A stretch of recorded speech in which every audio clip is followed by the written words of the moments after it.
Welcome to Quarantine Zone, a podcast for HBO's The Last of Us. We are your hosts, Andrew Sorsini, Dwayne D, and Tosin Unafawakin. We just watched the 7th episode of The Last of Us titled Left Behind. We assume you have as well. Total spoilers ahead, so let's dive into the after talk. But before we do, we've got some online spots where you can get in contact with us. You can write to us or email us a voice memo at quarantinezonepod@gmail.com. Follow us on Twitter and Facebook at QZPod. Add us on iTunes. Like us, leave us a review. That's how we get noticed. But the best thing you can do really is spread the word. Tell your friends. Tell everybody about us. Word of mouth, viral marketing is the best method for a little can-do show like ours. So let's talk about Left Behind. This episode was written by Neil Druckmann and directed by Liza Johnson, who directed episodes of Physical, Dead to Me, and Silicon Valley. Dwayne, why don't you give us a recap of this episode? Sure thing. We meet Ellie and Joel in a temporary shelter. They're in a house, a safe place to put up while Ellie tries to heal Joel's wound. Joel pleads with Ellie to get out of there and to head north back to Tommy and Maria. Ellie walks up the stairs and she looks back at Joel. And then an epic flashback begins. Ellie is seen back at school where she was a Frederick trainee. She's running laps in a gymnasium alongside other young women and wearing a pair of headphones. Another student named Bethany knocks the headphones off Ellie's head. They argue about an unknown friend we find out later is Riley. And then the scene cuts to Ellie in the office of some school official played by Terry Chen. Turns out she and Bethany got into a fist fight where Bethany ended up in the infirmary with 15 stitches. Terry Chen lays out to her that she's got two choices. One where she lives a life of a rough grunt, which is, tough work and, low pay, low benefits. And another life where she can learn to manage her anger and become a leader. She agrees to the latter. And she gets her Walkman back. Later that night at 2 a.m., her best friend Riley sneaks into her room to tell her that while she's been missing for 3 weeks, she's been alive and well, having joined the Fireflies. Riley's played by Storm Reid, a young actress who was actually born in 2003 when the fictional universe of The Last of Us TV show experiences the pandemic. Riley begs Ellie to go out with her, and eventually Ellie complies. They sneak up to the 7th floor of an abandoned building in the quarantine zone, where they find a dead guy in the hallway. The body is beside a bag of pills and a bottle of spirits from before the collapse. As they investigate, the two are given a scare as the floor gives way and the body falls down. Unharmed, they laugh about the incident. And Riley goes into her story about how she decided to join the Fireflies as they walk and jump the roofs of the Boston quarantine zone. Riley takes Ellie to the mall, which has been sealed off due to being infested with infected people. The thing is, when Fedra wired up a new block to accommodate a growing population, the mall was inadvertently added back to the electricity grid, making it an interesting place to go and visit. Ellie is exposed to escalators, lingerie, a carousel, and other mundane wonders of the world before the fall. And Riley and Ellie talk about why Riley ran away. She was about to be 17, and that's the age where you get your assignment from Fedra. Hers was the sewage detail, and the Fireflies were a way out of that fate. Riley shows herself to be incredibly thoughtful and caring. She saves a $5 bill to use in a photo booth with Ellie. She spends an hour breaking into exchange machines so that she and Ellie can play the video game associated with a poster on the wall in their dorm room that they shared. And of course, all their fun awakens a zombie. One that was long ago infected, but not quite a clicker yet. When Ellie finds pipe bombs in Riley's living space, the two get into an argument. Riley reveals that she's being reassigned by the Fireflies to a post at the Atlanta quarantine zone. After almost leaving the mall, Ellie has a change of heart.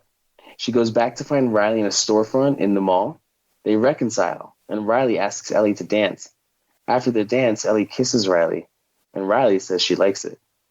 As they consider their new romance, they're attacked by the infected man we saw earlier. After a struggle, Ellie kills the infected man with a knife to the head.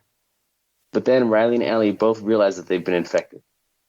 We jump back to Joel, shivering and in shock from his wound in the now. Ellie remembers what Riley said to her after they were bit by the infected. We don't quit. Whether it's 2 minutes or 2 days, we don't give that up. I don't want to give that up. And with that in mind, Ellie ransacks the house that she and Joel are holed up in for anything that could help him. She finds a needle and a thread, and she gruesomely sews him up. And that's the end of the episode. What were your initial impressions of this episode, Dwayne? For me, I didn't quite know how to feel about the episode until the carousel scene. It was just kind of like, okay, we're meeting Riley, whatever. But once they get to the carousel, you get these two people drinking whiskey that they can't possibly appreciate because they're so young. And that's a really adult thing. And they're sitting on a ride designed by little kids in soft light and smiling and loving being in each other's presence. And it's a beautiful moment and one that's fleeting. And that fleeting, the aspect of the moment fleeting is by design, which is kind of how life is, right? It's just memories are full of fleeting moments. And I went from being like, okay, what's happening here, to loving it. Like, I didn't play this part of the game because it's kind of a side situation. Mm-hmm.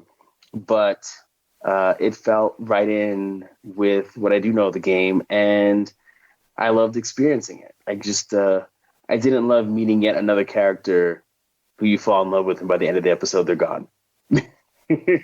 Like, I get that's going to be every episode of the show, and I'm okay with that. But I'm always sad when they go. So it's doing a good job. Tosin, how'd you feel about it? I really enjoyed this episode. I felt as though we finally got a little bit of the lighter moments of just kind of being a kid and enjoying life in this sort of bleak world that we've been given. And so sort of from that perspective, it was just really awesome to kind of get that experience in here.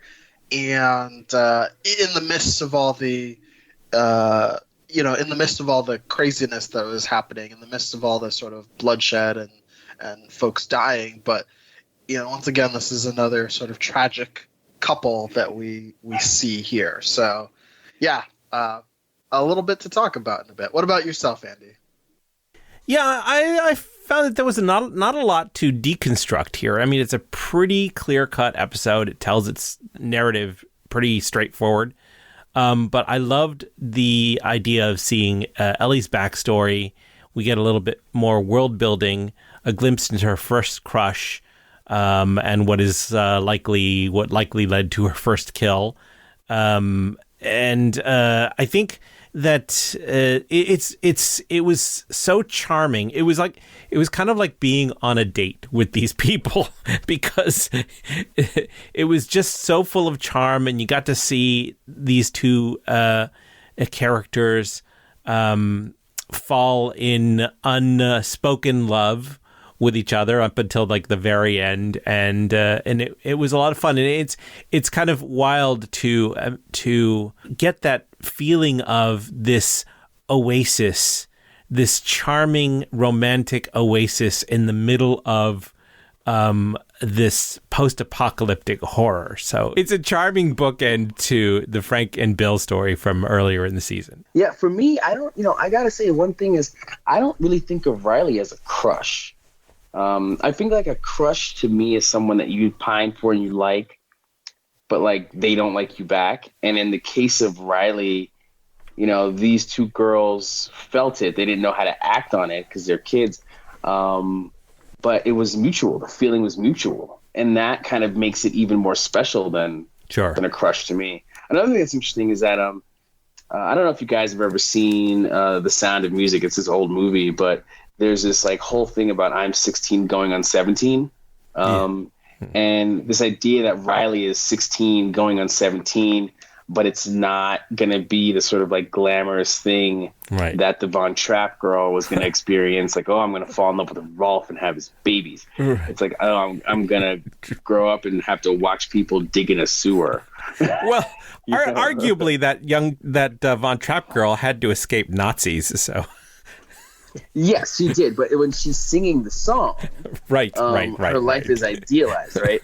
So, but Riley's saying I'm 16 going on 17 and I'm going to watch people shoveling shit while holding a gun over them. And here's the thing. She's not even going to have to shovel the shit. She just has to hold the gun over the people shoveling the shit. Right. But that's, it's a first world problem, so to speak, because being in the Fedra school, being a Fedra trainee, she's part of the system. Yeah. But at the same time, that's to her, that's a fate that's also terrible. And what the Fireflies are doing, it's more than just like, we've seen these freedom fighters in Kansas City. We've seen the new town that Maria and Tommy live in.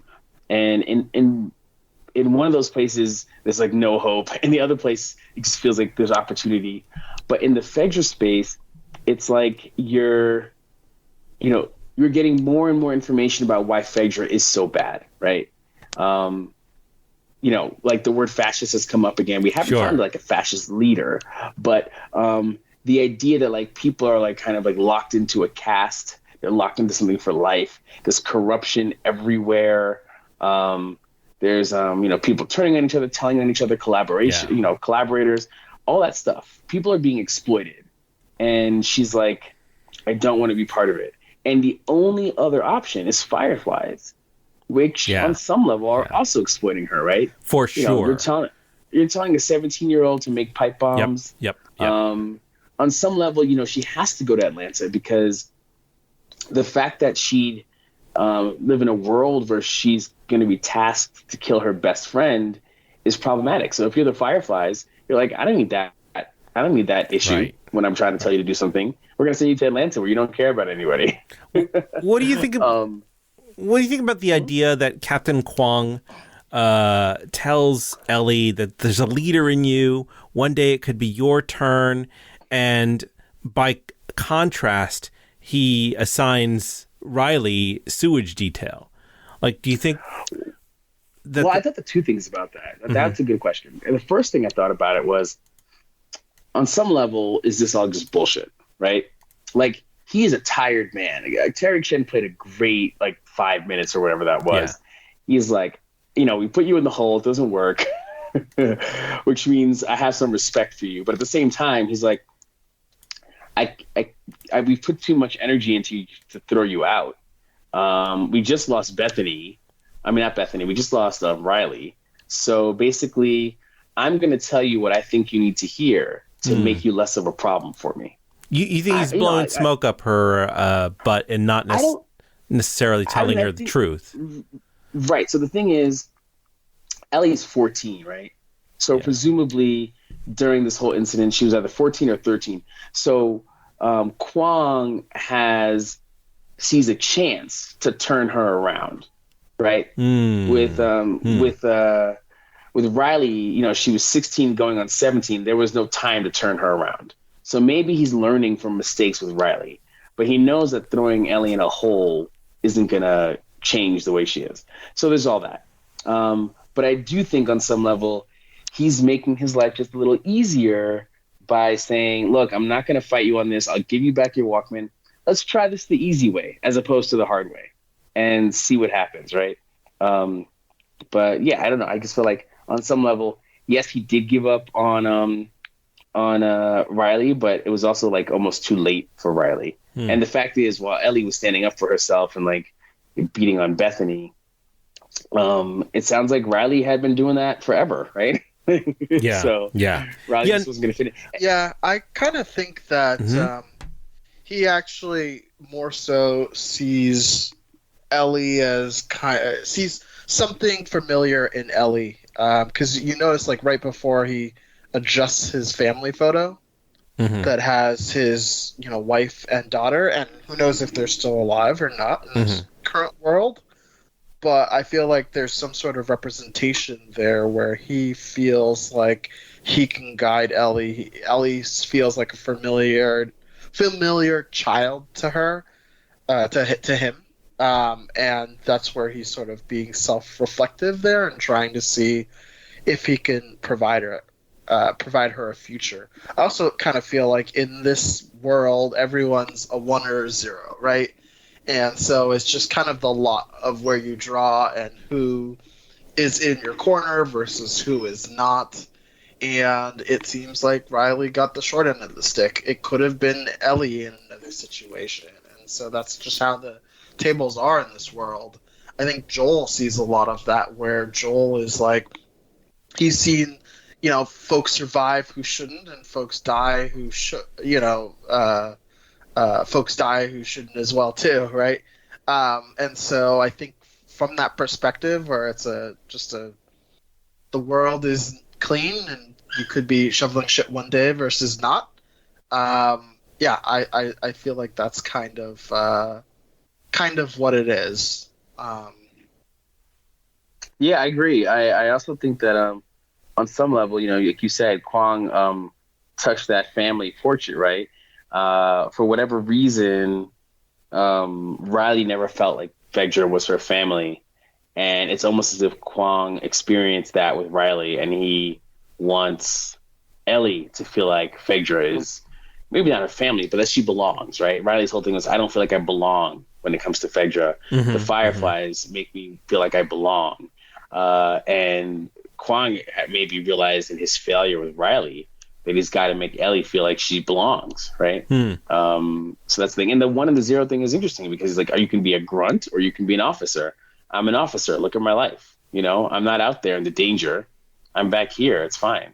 It's also worth noting that, Riley wanted to belong. And so she joined up with the Fireflies. And that's not too different from how Joel described Tommy. Tommy was a joiner because Tommy wanted to belong. He wanted to do something, to help change the world, save the world, whatever the phrase he used. And while Riley seems clear-headed enough to know that, the Fireflies aren't everything that they promised to be, she does want to belong. So it's interesting that both Joel and Ellie have these people in their lives, these close people, who want to be part of something rather than just be out there on their own. Whereas Joel and Ellie feel like highly individualistic people. Like Ellie wants to obviously be protected by Joel, but Joel isn't interested in being partners with anyone, not even Tess, who loves him. So you got the individualistic person versus the joiner, and they both have that in parallel. What that was interesting is the scuffle with Bethany at the beginning. You get the implication that Riley used to fight Ellie's battles for her, but now that Riley is gone, the older kids consider Ellie defenseless, right? But then Ellie strikes out at Bethany, which demonstrates like her independent spirit. She's coming into her own. You're watching the moment when Ellie is coming into her own and starting to become someone who fights for herself. Independent, yeah, absolutely. Yeah, that was it. Became like they basically said she's not here to fight for you, and you can see why she would fight for her. One, Riley was like 5 inches taller than Ellie. Riley was 3 years older than Ellie. Yeah. Riley's like 5'7". She's got reach. Ellie might never get there. Yes. Considering the actress is 19, that's probably the height that she's going to meet. Right. She's going to be like 5'3", 5'4" her whole life. So it was it was just one of those things where you could see later why. I mean, the casting was good. Yeah. But Ellie's like, well, I may not be big, but I'm going to stand up for myself. And part of it also is, it wasn't just that she's like, I'm standing up for myself. She was also standing up for Riley, right? Your friend's not here to protect you. And she's like, well, I'm not going to let you say jack shit about my friend. You know what I mean? And on some level, she beats Bethany down for even invoking her friend, who she thinks she's lost. She thinks that Riley is gone and dead and whatever. And so just like Joel can beat a soldier down for invoking the memory of his daughter, she beat up Bethany for invoking the memory of Riley. And I feel like that's just one of those things. So that love manifests itself in sometimes violent ways. It's really interesting, this sort of dynamic you have between fighting for love and just fighting. And there's a lot of different representations of it, right? So on one hand, you have that fight that she picks with Bethany, or Bethany picks with her, which is, as you mentioned, Dwayne, that's the protection. And you have fighting the, infected, which is also kind of protection and self-preservation. But then you also have like Mortal Kombat 2 and the references around that, where you're like fighting as a method for connecting, and fighting as a thing that you're doing together. And even with, I love the button mashing, which is par for the course. A little nice touch there. So it's really interesting to see that you have fighting, but with different means and different representation. So it's not just fighting as a means of violence in this show, which is really cool to see.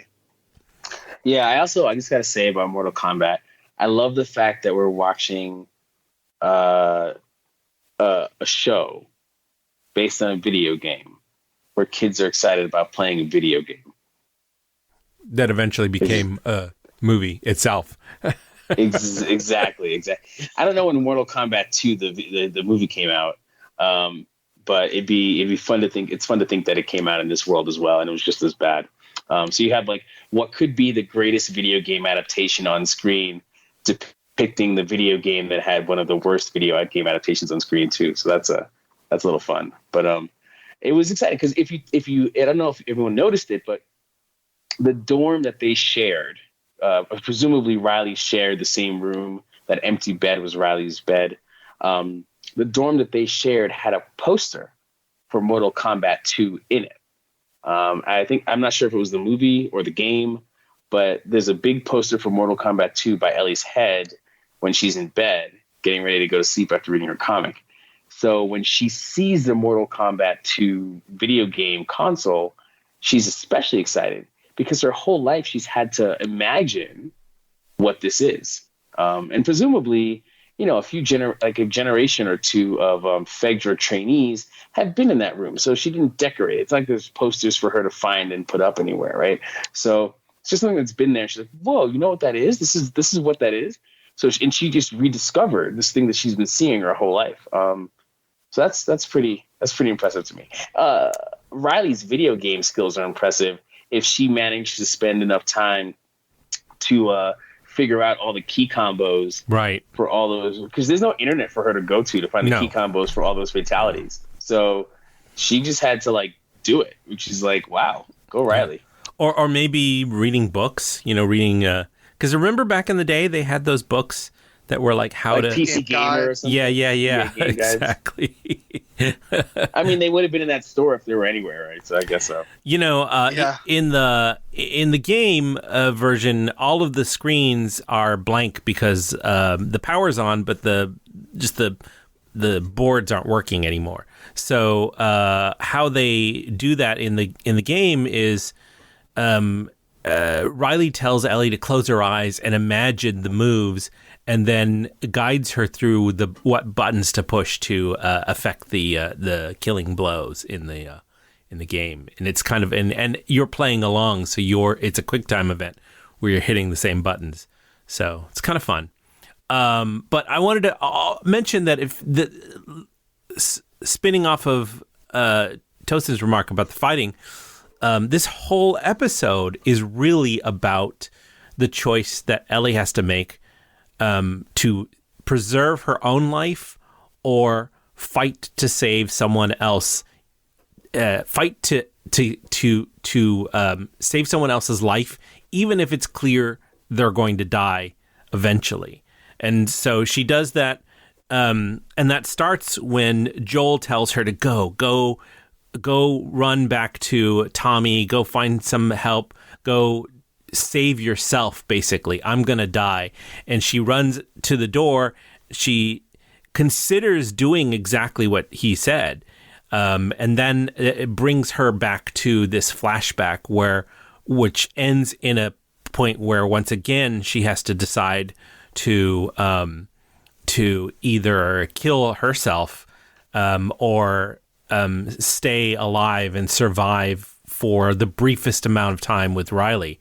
And that, I think, that memory of that inspires her to not give up on Joel and to frantically search and find something to keep him alive, even if it's at the time feels like a futile gesture. I mean, that's what she was saying when she was saying, well, she was saying we don't quit, whether it's 2 minutes or 2 days, we don't give that up. What she's saying, you don't give that time up. right? So she's like, I'm gonna try with Joel. I'm gonna do it with Joel. And yeah, I would say that what's also interesting is that on some level, Joel's survival is her survival. So when she's up that stairs, there might be the thought crossing through her mind, like, how am I even going to do this without Joel? So that's an interesting thing. But yeah, Tosin, you were saying that needle and thread? Yeah, no, I was saying that even if it's the briefest, smallest thing, which is just a needle and thread, right? This is not the medicine. In the game, I think she manages at some point, who knows, maybe she still will, to get him, like, medicine. Well, this is not medicine. This is just a needle and thread. This is, like, sort of the bareless that you could have. But it's not even sanitary. Yeah, it's just like she finds an ancient drawer, but she's like, let's do it. And Riley does mention, like, you can't fight everyone. You can pick which things are most important. And this is her on those stairs realizing that what's most important to her right now is family, right? And it's that Joel, notion of family is now Joel. It used to be Riley. For a period of time, she started to think maybe Fedra would become her family. But then, I think has those realizings that she is a lot closer to Riley than she is currently to Fedra, especially with that sort of notion of sexuality, right? Where she's like falling into her arms, she's telling her to turn around. She's even questioning how she looks in a mirror when she sees, Victoria's Secret and things that people used to wear in the past. And so this is kind of, other than, whatever backstory we may not know of Ellie's parents, if she ever knew them, like, this is kind of her first foray of family, and she doesn't want to see another family member die. Yeah, I want to go back quickly to that lingerie scene. It was a pretty good primer for the whole thing. Ellie didn't only find the clothing, like, intriguing. She stood in the reflection of the window and positioned her body to almost imagine herself wearing it. Right. Which is interesting because it's like a coming of age for her, and a coming of age flashback. And so she's imagining herself, who's a kid, becoming a woman in clothes that are definitely adult. Meanwhile, she's going to hop on a carousel designed for kids. You know what I mean? So it's very much like, where am I? This liminal space of adulthood and being just a kid and, like, just young love. And then she's also in this place where, she's looking at it. She's like, I think it's pretty, but she doesn't want to say it because she doesn't want the girl that she likes to think it's stupid, because the girl that she likes has said she thinks it's stupid and uncomfortable. Right. So it's one of those things where it doesn't, like, like, at the end of the day, there's no reason to think that Ellie wants to wear a lot of lingerie, but it's one of those things where it's like, this was the old world. This is how people saw themselves as, beautiful and pretty.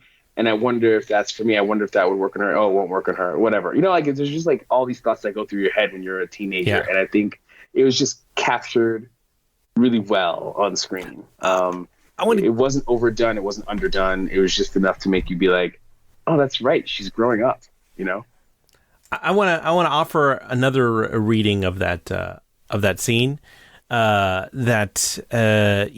Riley mentions that she's imagining Ellie wearing lingerie, and she says it offhand like a joke, but also kind of not joking. Also kind of like subtly saying, I'm thinking about you in a romantic way. And then Ellie, when she looks at herself in the window and sort of imagines herself in that lingerie also, what she's kind of doing is she's sort of, it's occurring to her that someone else is considering her romantically. And so she's allowing herself she's allowing herself the possibility, mental space of understanding. Exactly. The mental space of imagining herself as someone else's romantic object of affection. But the show does a really good job of immediately dispelling the connection between romance and, like, typical sexiness on TV, right? Wait a second, I'm just, like, looking for a second, and is what she says. And then it's already, like, been laid out by by Riley that like it's stupid, whatever. I mean, I'm imagining it, but she's kind of joking, like you said. Yeah. And then immediately later, what you see is a level of intimacy that is not at all tied to this idea of like TNA that we're used to seeing in HBO romance. It's just unnecessary. You see intimacy, and it's kind of like raw, unadulterated, broken, post-apocalyptic situation. Right. And it's really refreshing to see in this like very grown up, post-apocalyptic drama, this idea of like, this is what intimacy is. It's not the nudity or whatever. It's just two people being raw and vulnerable with their emotions with one another and not really knowing where to take it. It was great. Exactly. Well, they are also still, teenagers. So this is like their minds can't quite negotiate the whole romantic thing. So this is just the slightest glimpse of this, which is actually, when you see this and you consider that this is being performed by two actors who are essentially outside of the ages that they're portraying. Older than the ages that they're portraying. It's pretty. Yeah, they're 19 and 21. Ellie is 19. Is played by an actress who's 19, and Riley is played by someone who's 21. So, it's pretty deft for them to be able to put themselves in that mind space where they're still sort of blushing teenagers. Yeah, like I think what was like really wonderful is they set the environment, right? They said you see Ellie's room, you see all the space stuff, and realize, oh, that's where she wants to be an astronaut. And they set this as like, oh, her first alcohol experience. If you recall her getting a swig from Joel, and I can't recall, she might have told him that she might have told him that she'd had it before, or even.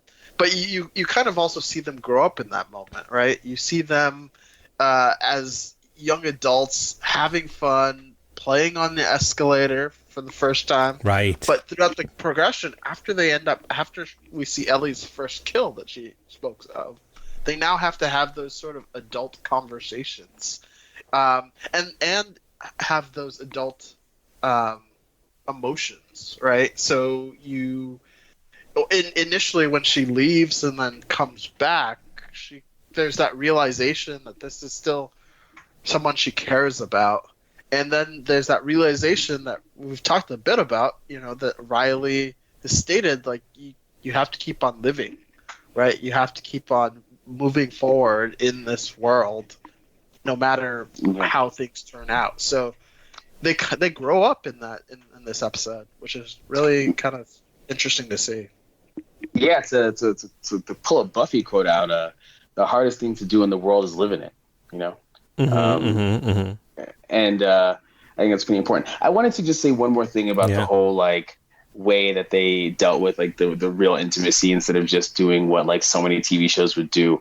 I feel like you look back to the, any teen movie, and Hollywood has no problem putting a teenager in a bikini. You know what I mean? Sure. Hollywood has no issue, especially like on whether it's Fast Times at Ridgemont High or American Beauty. The idea of like just kind of doing it gratuitously, Fast Times at Ridgemont High, or doing it like in a way that makes you uncomfortable and think about what we're actually seeing, like in American Beauty, just like creepily touches on like exploitation. Those two options were available to them, and they just threw them out of the window. So I really felt like this was a relatively special moment on TV, because we did see people being people. And like you said, Tosin, they had to deal with like the most childlike emotions, which is like riding on a carousel. They had to deal with like these more teenager-like emotions, sneaking a drink, messing with a spooky dead body, all that stuff. My mom and her sister would sneak into the funeral home when they were little to look at dead bodies. So like that's something that I feel like is real. And then they have to deal with the most adult thing you can deal with, which is facing death. Right. And deciding how you want to do it. Like, she had a gun in her hand, and she could have faced death that way. She could have been like, we can put our heads together, and I'll pull the trigger. It'll go through both our heads. We'll both die at the same time. All this stuff, right? Stuff you've seen in movies before. But there are no cheap tricks. There were no like fast ways out of that situation. Right. And that to me was powerful, cinema, TV, whatever you want to call it. It was just powerful storytelling. There were no fast ways out of the situation. And it was pretty classy that we didn't have to deal with seeing Riley turn, right? Mm-hmm. And then having to be put down.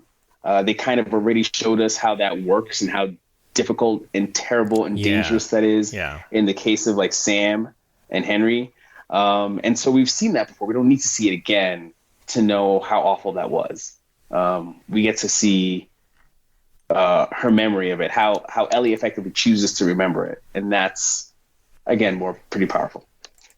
I thought it was interesting that, the end of this episode plays out pretty much the way the end of the game does between Riley and Ellie, and that you don't see Riley turn and you don't see Ellie have to deal with Riley turning, however that turns out.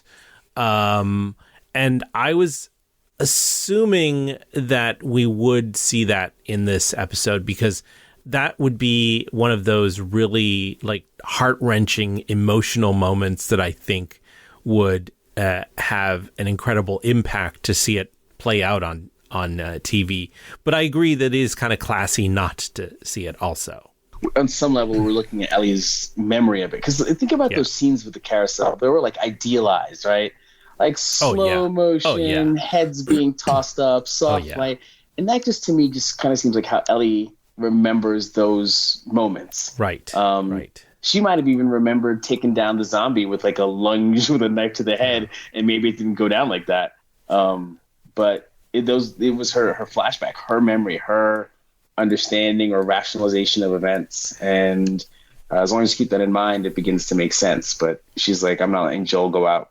I already lost somebody. Right. Yeah, but, interesting to note that, Riley planned this whole evening in the mall out for Ellie, like step by step. Like she even had gone before and done recon and like pried open the quarter, the change machine and everything. So this is like a romantic date, whether Riley was conscious of it or not.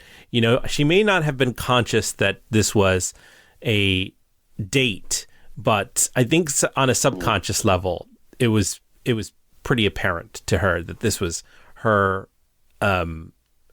attempt to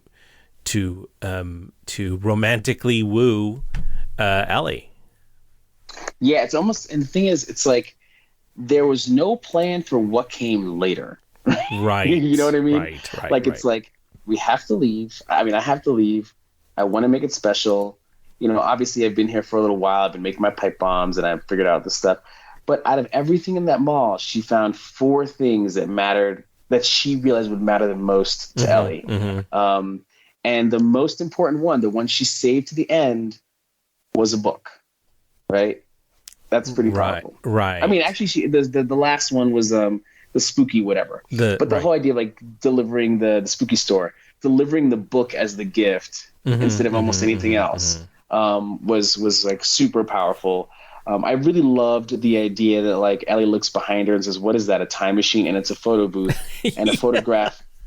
I mean, that is a time machine. Yes, it is. Like it is. You capture a moment in time. You capture the light of a specific moment in space time. So that was really well done. And if Ellie has that in her backpack, it's going to be one of those things where she pulls it out and we're all going to feel a pang of crazy emotion, right? Right. So the fact that, she totally planned this out. 15-year-olds, 17-year-olds, whatever, they so often come across as like not caring about diddly anything. But this idea that she has like no resources, she's holed up in this mall, and suddenly the electricity comes on, she explores it, and the one person she wants to share it with is Ellie, is great. I just wish she had started at midnight instead of 2, because that really limited their time. Yeah. In that moment in the no, it was when they were reading the pun book, they came across a pun that was like something about how does the computer get drunk by taking screenshots. Oh, this is my favorite pun. It goes, how does a computer get drunk? It takes screenshots. Yes. Wait, what's a screenshot? I don't actually know. Right. It's a whole sort of fish out of water, different generation thing, which I thought was funny because in the game they do the same kind of joke, but it's not with the pun book. It's in the photo booth when they're taking a picture, and when they're done, the machine asks if you want to post it to Facebook, and they're like, "What is a Facebook?" Yeah. That's pretty clever. I mean, I remember a long time ago, you mentioned, Andy, that the idea of having a disc as the icon for saving something would probably go away as people aged out of even knowing what a disc was. Right. And it just goes to show you, within 20 years, the idea of a screenshot is out there, right? Yes. Meanwhile, they're doing shots with liquor, so they're like, "What's a screenshot?" Yes. So it's it was just so clever, right? I also love the fact that you're in this moment again. They don't have a plan for the future. Mm-hmm. They know that what they have to do. You know, Ellie's like, "I have to go back to home and like be a good kid so I can become an officer," and Riley's like, "I have to go to Atlanta." But when you're a kid like Ellie, you kind of think you have all the time in the world. So an argument with a friend it feels like it can be resolved later. But the moment she walks out of that mall, she's like, "Oh shit, there's no later." Right? Like, I have to see her. She's going away. I have to go back. I have to reconcile this. Right. And that's kind of one of these moments where like the grown-upness comes back into it. And just like our world, things aren't really permanent, right? What I love about that moment especially is that in a good sci-fi show, the faults of our world are exaggerated, right? They highlight the ills in our society, the types of trouble and controversy, that controversial thoughts and things can have. And in this world, these two teens are just like having this argument, and then they make up and they're about to do whatever, and they're bowled over by death and destruction from like the infected. It's just one of those things where you're almost convinced, you're almost like left thinking that this is going to be a normal teen drama for just a moment. Mm-hmm. And then you're smacked with the whole idea that there's like a global fungal pandemic going on and it has real ramifications. But yeah, it was one of those things where you really did escape, just like with the Bill and Frank story. You kind of, in most of the story that we saw last week in the town, you kind of keep on forgetting that there's danger out there, that the infected are out there. And then they show up just when you least expect them. Even though they established the infected was waking up, you just, you knew it was coming, but you didn't want it to happen. Once again, I wanted to mention, now this is probably going to be a point of contention with you, Dwayne, that as in previous episodes, we don't actually see the bites happen. We don't see the infected bite. We don't see a close-up of the bite happening. It just occurs after the fact. They emerge from the scuffle and they both discover that they have been bitten. And it's because they're mosquitoes. The fungus is a mosquito. It has when you get a mosquito bite, the mosquito has some kind of effectively like an analgesic that makes you not feel the bite. And clearly that happens here. Because Tess got bitten. Yes. And she didn't seem to notice it until it was over, right? Yeah. And then you've got Riley, who was bitten, and she didn't seem to notice it until it was over. And then you've got Sam, who was bitten, and he didn't seem to notice it until it was over. And then you have Ellie, who was bitten twice. And both times she's like, "Wait, what?" The first time we saw her bitten was like episode 1 or 2. And she looks down at her arm and she's like, "Wait, what? I was bitten? Oh man, not again." And then this is the first time she was bitten. She's like, "Oh, I got bit." So there's, it would have been nice if when Joel was talking about how the cordyceps runs underground and all the kind of rules of this space, that if he said like, you won't even feel when you've gotten bitten, because there's like, a sedative in the bite, whatever it is in the bite. That same analgesic, that same sedative must have been in the broken baseball bat, because Joel didn't realize that he was stabbed until afterwards. Yeah, it's kind of nuts how many injuries happen where you're like, oh no. I mean, if you look at other zombie fiction, right, one of the things that is the heart-wrenching moment is when someone that you care about is seen being bit, right? You might not see how they die, but in the fight, you're like, okay, they're gonna get out of there. And then maybe a zombie falls out from a shadow, or maybe someone grabs an ankle or whatever, and you see the bite. But again, this was Ellie's memory, so you're seeing what she remembers seeing, and she didn't see exactly how Riley got bit. But it's almost as if she didn't, she goes under that kind of like the whatever thing falls on top of them, and there's almost no way that the thing was on her arm in a way that she pushed off its head or whatever. But whatever, she got bit and she didn't realize it. That moment when she recognizes, it must have been a couple weeks later, because she didn't even have the scab by the time we meet her in episode 1. So it is what it is. I honestly think that there's what they're commenting on is the impact of shock during trauma. It's like people are experiencing trauma every single time. Yeah, every single time. Yeah, I think so. Oh, no, I've been. How many? I've had a few fights in my life. I think that you guys are giving them a wide poetic license with the benefit of the doubt, a dash of benefit of the doubt on top.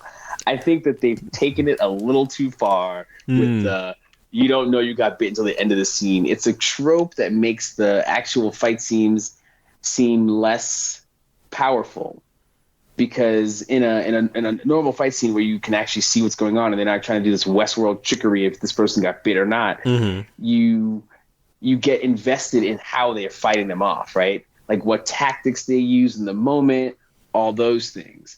But at the end of the day, what's going to happen is that there's a scene where Joel and Tommy and Ellie are all fighting an infected person. They're just going to choose at random, based on the video game, who they want to be infected at the end. It doesn't matter how the fight goes. So why watch the fight at all? Right? Mm-hmm. That's the issue. Like, if you want the fight, the violence to matter, you have to see what happens during the violence matter. And at the end of the day, they're just going to be like, okay, they fought one of those big bads. Who do we want to get bit? Okay, that person, we're just going to say they got bit at the end. And it makes it less useful. I feel like it. I feel like it hypes up that sort of drama, and I also do believe that it is in the adrenaline-filled moment of it that like those things are. I feel like that's a real thing. For example, you guys are being too soft. I dislocated a finger right during playing soccer, and I didn't realize that something was wrong until after. Like making a couple saves, and I was like, something doesn't feel right. And then it wasn't until then that I was like, take off the glove and realize, oh shoot, I dislocated. It's like, because there was the adrenaline of the whole event. It wasn't. But Tosin, when you're fighting something that's trying to bite you and it puts its mouth and sinks its teeth into your forearm, you have to get it off of your forearm. You are still trying to survive. It's true. You're trying to survive. But if someone hits you and you block it, right? Okay, I can see you not noticing that the blocked blow makes your arm that you use to block it hurt. But if something bites and sinks its teeth into you, at the very least, you are going to bat it away from your body so it's no longer sinking its teeth into you, right? And we don't know that it's absolutely teeth. Like, it could also be like nails. Those are fingers, so when it comes to Riley's attack, it looks like it could have been a number of things. But when it comes to what happened to Ellie, that was a clear bite mark. There is the line on top and the line on the bottom, both in half moons. That's a bite mark. I'm around toddlers a lot. I see bite marks all the time. I'm telling you, and they it's intentional that it's a bite mark. And the same thing happened with Tess. So I don't know. I just feel like. We don't have to go into it any longer. We can agree to disagree, but I'm telling you, it's been leaned a bit too. It's been leaned on a bit too much to keep my suspension of disbelief, and it's beginning to make it seem like the actual battle scenes with the infected matter less. Like the one in the town, Kansas City, where people are like being ripped apart left and right. Okay, all right. Could you imagine if they decided that everyone was like fighting those things and later like, oh, we're all infected? No, they couldn't do that. So it's just funny that every single time it's a main character, it's like, oh, after the fact. I don't know. I mean, the last thing I'll Yeah. say about this is that I will argue that that the show creators are trying to say that the battles are less important than the outcomes. And the humanity, the stuff Yes. that happens to the characters. Yes, and I think that in some of these episodes, like the one with Frank and Bill, and the one yesterday, last week, Joel's injury was almost an afterthought to the real action that happened in that scene where Joel and Tommy had to get back together and deal with their emotions. And, Maria is telling Ellie about, what Joel used to be like and, Joel's daughter. Like that was the real action. The whole thing at the end where there was the fight with the Marauders and that almost seemed like an afterthought. So yes, that aspect of violence is definitely less important. I completely agree. I have a few other things that I wanted to bring up, small things. We get from this episode that Ellie got her eyebrow injury in a previous 7-Eleven situation. I thought it was a nice way to sort of cover for the actress Bella Ramsey's eyebrow, distinctive, patchy What's up with her eyebrow? Yeah. It's kind of like because Bella Ramsey, that's a Bella Ramsey thing. Then she doesn't have an eyebrow. Like well, she she's got hit by got White like Walker a or something slash in the last show she was in her. Yeah, exactly. her eyebrow got singed by a dragon. No, but it's kind of like there were that. Zombies in her last show too. So That's true. Yeah, it's like that opening of Indiana Jones and the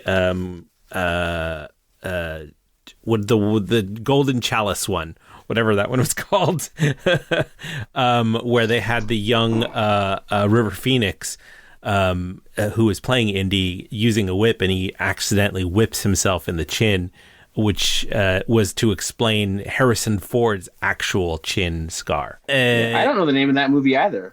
Why can't I remember the name of that movie? Tosin, that's on you. Indiana Jones and the Last Crusade. Is that it? That's it. The Last Crusade. Okay. Yes. Okay. Why couldn't I remember that? Way too long. It's implied that the corpse in the hallway deliberately mixed pills and alcohol to kill themselves. It's a pretty dark implication of and part of the world building that even in this and it goes to show that even in this quarantine zone that the people who are living here, the citizens who are not Fedra, find it to be pretty miserable and not the idyllic, protected situation that Captain Kwong is implying. We're the only things that are holding back the chaos. Yeah, it is interesting because on the one hand, I think that it was good storytelling to show these two young people by this dead body. Right? Not infected, not whatever. It's a dead body who chose to kill themselves. And at the end of their time together, they're choosing whether they have to kill themselves. So that was a good connection. And then second, it's like, Kwong was interesting because I don't think he was being so idyllic as much as he was saying, whether you like us or not, the fact is, if we weren't here, these people would be killing themselves and the whole thing would fall apart. So we're not good. He's not trying to claim that they're good. Right. He's just trying to claim that, like, when it comes to like the distribution of resources and everything like that, they are fair enough with a lot of work being done on the word enough. Sure. And so, but still, like you see what happened to that guy. He was drinking and mixing pills to die. And we know that pills are a thing out there. And then you see what's up with Riley. She's like, I don't want to be stuck in the path that Fedra's giving me. I mean, that guy sought a way out because he wasn't happy with his life and Fedra is running everyone's lives. She knew she wasn't going to be happy with her life. So her way out was to go with the Fireflies, whatever that meant, Atlanta, whatever, right? So it just is a reminder that Fedra's world is definitely not ideal, but it was refreshing to see that Captain Kwong was like, I know it's not ideal, but it could be so much worse. Yes. And even though it's not ideal, and even though it could be so much worse, and even though that guy killed himself, remember, the electricity was on in the mall because the population was actually growing. So they were lighting up a new neighborhood, giving power to a new neighborhood because there were yet more people that were in the quarantine zone than before. So on some level, Kwang's like, it's a nasty job, but somebody's got to do it. Like the work is happening. The work is it's working.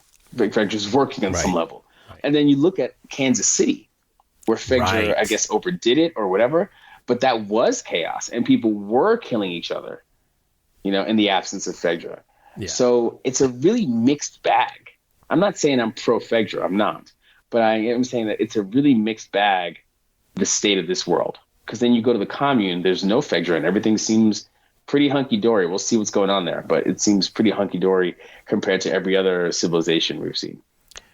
Yeah, I think that it's interesting because we see this conversation throughout the piece around, is Fedra good, Fedra bad, or the Fireflies good, Fireflies bad, right?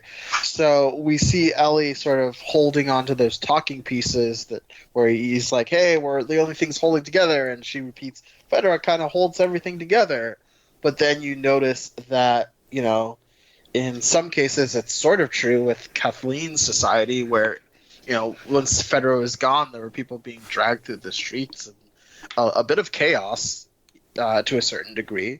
But then on the other hand, you see like some of the bad things that Fedra did fairly early on in this show. I know, hanging people in the streets, burning little kids. I mean, not burning, but, taking out little kids, all that stuff. I totally agree. Yeah, and so, it's I think what we've learned from this show in general is everything is kind of mixed, There's not just this one like true path. Everything's gray, similar to what Kathleen has mentioned. Like, who are you to decide like who should be saved versus not saved? So I think that sort of holds through with both these societies and just this show in general. Yeah, I also like the fact that when Ellie is trying to tell Riley what's going on, like, oh, Fedra keeps things together, she keeps on repeating this phrase, like, you don't know everything. And I guess on some level, Ellie does kind of come across as a know-it-all, but she's like, you don't know everything, Ellie. And she can say that because she's her best friend. She's known her for so long, whatever. So she mentions that you don't know what it's like to have a family. You don't know what Fedra's, they have a line and they're selling it to you and you're buying it because you're 14. And that's how that works, right? You're being indoctrinated. Right. And she saw past that. She doesn't have rose-colored glasses. I thought that was very interesting. And then I also thought it was interesting that, as Fedra does everything it does, like if you're Ellie, there really has been no alternative. But if you're Joel's like, there was a time when some people wanted to own everything and other people didn't want anybody to own anything. And he's not a party to either of those situations, right? He's like not into either of them. And by the time we meet Ellie at, in episode 6, she's not into Fedra anymore. She's not really into the Fireflies. And she's definitely not, she just doesn't know what to think. So both of them, again, have this like individualism that is outside of the sort of like bipolar, the highly polarized world that they live in between Fedra and the Fireflies. Both of them don't really want anything to do with it if they can help. Either of them, if they can help it. And that kind of, again, makes them similar, more similar than they are different. Just going back for a moment to the mentioning that Riley telling Ellie you don't know everything, I wanted to also mention that and talking about her motivation to join the Fireflies. She seems to be very aware that both the Fireflies and Fedra are kind of feeding everybody a line. But Riley is also aware that she needed a place to belong, which to her was more important than what her cause was. So she's kind of fulfilling this selfish need to find a family again. She had a family, she lost that family. She's looking for a family, and that wasn't necessarily Fedra. And the Fireflies offered her something that was a simulation of a family that she could join. So even if she was aware that the Fireflies were no better than Fedra ultimately in their values or their motivations, it offered her a sense of family that Fedra wasn't offering her. Yeah, I just want to pull out her quote here. She says, I think that you don't know everything. You don't know what it was like to have a family, to belong. I mean, I didn't have them for long, but I had them. I belong to them, and I want that again. Maybe the Fireflies aren't what I think they are, but they chose me. I matter to them. And she's on the Fedra side, you know, it's too late. They've already cast her lot, and her lot is to like watch people shoveling shit because they don't give a shit about her, literally, right? But it also reminds me, you know, Joel called Tommy a joiner, right? So Joel's favorite person in the world is Tommy. Even when he was with Tess, he was always thinking about Tommy. They traveled to go find Tommy. Tommy was a joiner. He joined up with the Fireflies. And then if you're Ellie, your favorite person in the world was Riley. And Riley was a family seeker, and she joined up with the Fireflies, right? So like these people, these highly individualistic people like Riley and Ellie, I mean like Joel and Ellie, are tied to these joiny people like Tommy and Riley. And that's another parallel between Joel and Ellie that make them sort of like compatible despite their chemistry. I don't have too much more to point out. Maybe like it's interesting to see that Ellie has had this fascination with sidearms for a long time, like going back to Riley having a pistol. Riley considers Marlene old, like 40 or 50-ish. So yeah, that was funny. Because when you're young, everybody seems old, right? For sure. My kid was just telling me that my hands have wrinkles on them, and I'm like, uh-oh. She's like, are you old like a raisin? Yeah, yes. And also that, you know, this show does this incredible thing all the time, this aggravating thing of like giving us like this moment of like sheer bliss, like that's immediately followed by terror. You know, you get this kiss, this sort of admission that these two people love each other, and immediately followed by like, you know, somebody trying to kill them. So I thought that was interesting. Yeah, that's definitely a theme in the show. Also, again, we meet a lovely character. The character steals our hearts. The character is killed. You know. Yes. Yes. So yes. I'm just counting my blessings that Maria wasn't killed last episode. Tosin, any last points you wanted to bring up? The last one was just a recurring theme that we've talked about in the past around windows, right? Where windows are either a sort of a glimpse into what the future could be, or an opening or closing. So in this case, we see, you know, Riley coming from her new life into Ellie's life or into her old life. We see Ellie using the window to kind of escape or to try to vacate what she currently has with Fedra, and then enters this window into what's Riley's life. So we see that theme continued, and it's pretty interesting. Mm-hmm. Okay, let's talk about some technical aspects. This episode had a couple of feature performers. Storm Reid, who I remember from the adaptation, the most recent adaptation of A Wrinkle in Time. And Dwayne, you I think she's also in Euphoria. Yeah, she is in Euphoria. Uh-huh. Yep. She plays a lot of different types of characters. So in Euphoria, she's one way. But in this episode, she was an overconfident Firefly. But she also played this fearful daughter in 2019's reimagining of The Invisible Man. That was her. And that was her. Yeah. And, you know, she was excellent. She was vulnerable, but she was like still, you know, she was a kid, and she was all like, hey, I'm really happy you're here. And then she's in a position where like she's, you know, possibly in danger, all these things. So I feel like for such a young person, I'm really impressed with what she's able to do. Yeah, and I mean, obviously with Bella Ramsey, that's totally the case as well. So seeing them on screen together was just great. It was great. There's also another actor that was out here, Terry Chen. Mm-hmm. He's a performer with some acting credits that I just love. I mean, he's really contributed to the sci-fi canon.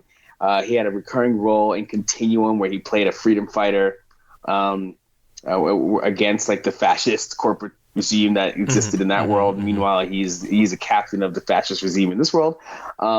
He was in the 100. He was in there's a show called Van Helsing. I can't recommend it because it's not that great, but his time on that show was also great. He had a little spot in Jessica Jones, and then he's played these tough guys or soldiers and stuff like that and things.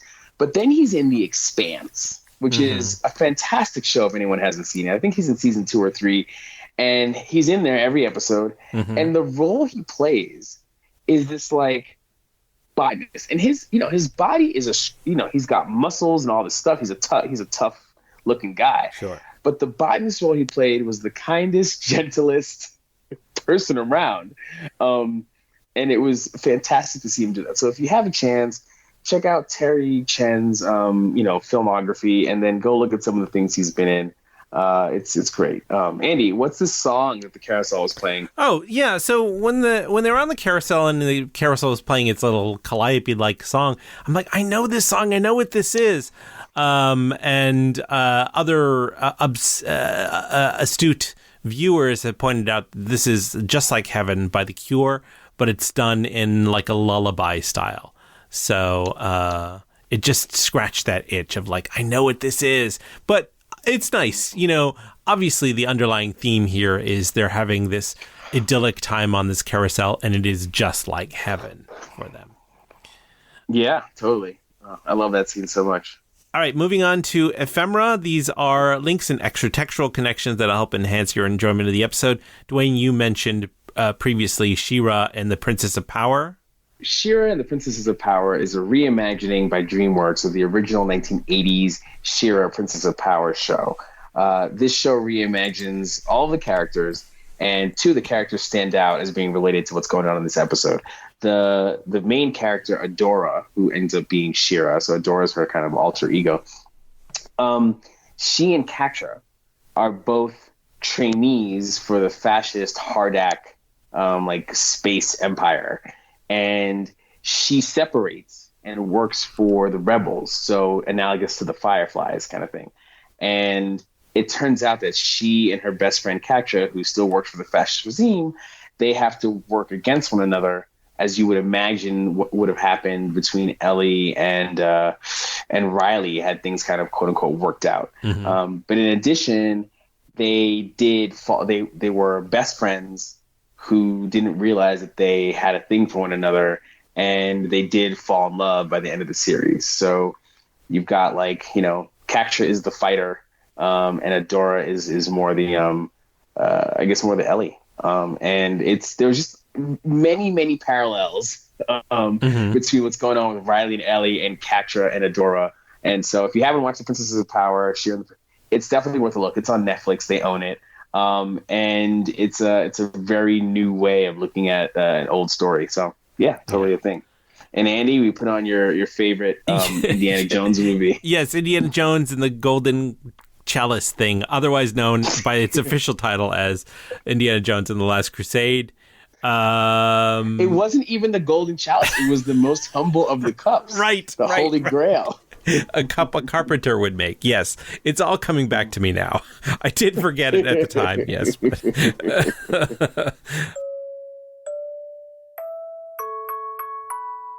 Okay, that is going to do it for this episode of Quarantine Zone. I'm going to go around the table. I'll start with you, Dwayne. Where can people find your work on the internet when you're not talking about The Last of Us? Check me out on Twitter, twitter.com/DwayneD. And I guess look for what we do at Deep Geek Media. Tosin, what about you?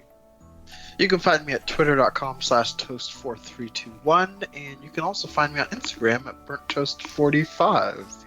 Nice. What about yourself, Andy? You can find me at Mr. Babyman. That is my Twitter handle and my Instagram handle. You can find everything I'm liking and linking throughout the week there. Again, our Twitter and Facebook are QZ Pod. We're on all the major podcast distribution networks. Add us, tell your friends, and join us next week when we cover the penultimate episode of The Last of Us. We're getting really close to the end here. This title is called When We Are in Need. Until then, please drop us an email, tweet us, leave us a comment on iTunes, and we will see you guys next week. Thanks, guys.